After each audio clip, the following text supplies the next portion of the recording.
alaikum wa rahmatullahi ta'ala wa barakatuh. Ina ma 'yan Najeriya fatan alkhairi. Yau dai Allah ya kawo mu rana ta zaɓe.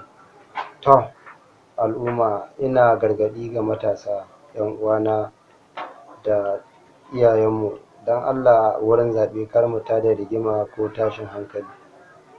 Na farko kenan.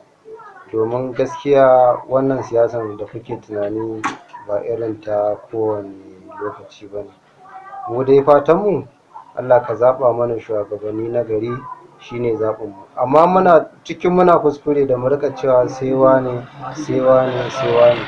Yawwa don Allah al'ummar Najeriya ina kira gare ku a yi zaɓe cikin lumana. Allah ya bamu sa'a, ya bamu nasara, Allah ya ba mai rabo sa'a.